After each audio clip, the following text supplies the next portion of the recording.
সুপ্রভাত সকলকে। আজকে আবার একটা নতুন মিনি ব্লগে তোমাদের সঙ্গে হাজির হয়ে গেলাম। আজকে চলো পুজো দিতে দিতে তোমাদের সঙ্গে গল্প করা যাক। তো এটা হচ্ছে আমি বাবার বাড়িতে ছিলাম, তখনকার পুজো দিচ্ছিলাম। আমার সেই ছোটোবেলা থেকে অভ্যাস স্নান করে উঠে পুজো দেওয়া। তো আমি যদি পুজো নাও দিই কখনো, তাও আমি সবসময় ঠাকুরকে নমস্কার করি, তুলসী গাছে জল দিই। তো এই যে জবা ফুলটা আজকে একটাই ফুটেছে, তাই জন্য ভাবলাম কি আজকে গোপালকে দিই। আমার হাতেই লাগানো এই সব কটা গাছ। তো এখানেও খুব সুন্দর সুন্দর ফুল হয়। আমি একদিন তোমাদের সঙ্গে এই বাড়িটাও শেয়ার করব, ওই বাড়িটাও শেয়ার করব। তো এই যে ফুলগুলো সব গোপালকে আমি সাজিয়ে দিচ্ছি।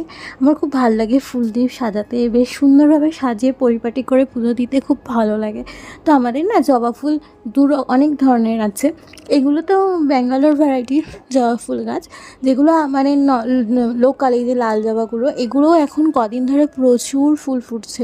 মানে পুরো গাছটা ভরে ভরে ফুল ফুটেছে। আমি প্রুনিং করে দিয়েছিলাম, তারপরে খাবার দিয়েছি, তো এর জন্য এখন খুব ভালো ফুল ফুটেছে। গরমকালে তো জবা ফুলেই ভরা থাকে, তার সাথে হচ্ছে আরও টগর ফুল। তো আমাদের টগর গাছ আছে, তারপরে কলকে গাছ আছে। কলকে গাছে এত ফুল হয় যে পাড়া শুদ্ধ সবাই নেয়। তো আমার বাবা ফুল তুলতে খুব ভালোবাসে, সে সকালে ফুল তোলাটা বাবাই করে সবসময়, মানে বরাবরই বাবাই তোলে।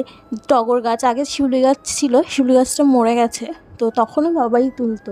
তো আমার নানান রকম ফুল দিয়ে আমাদের ভগবানকে ভালোভাবে সাজিয়ে নিলাম। আমার বাবা মা সবাই হচ্ছে অনুকূল ঠাকুরের দীক্ষিত, আর রাম ঠাকুর আমার মা প্রথম পেতেছিল বলে তাকে রেখেছে। আর এইটা হচ্ছে আমাদের ভোলে বাবা।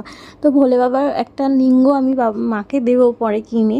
তো এখন মার কাছে এই ফটোটাই রয়েছে, আমার ছিল আগে, আমি এটা বিয়ের সময় নিয়ে চলে এসেছি। তো চলো আরতিটা করে নিই। আমার এখানে কোনো স্ট্যান্ড না থাকার জন্য না খুব অসুবিধা হয়, মানে ফোন ধরে ধরে বারবার করতে হয়।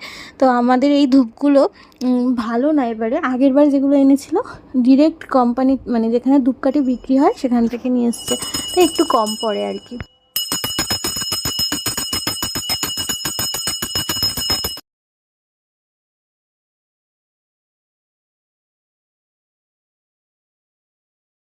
তো আরতি করতে করতে তোমাদের সাথে কত কথা বলে নিলাম, এভাবেই কি ভালো লাগে না ধূপ ধুনোর সাথে মিলেমিশে ঠাকুরকে পুজো দিয়ে যেন মনটা শান্ত হয়ে যায়।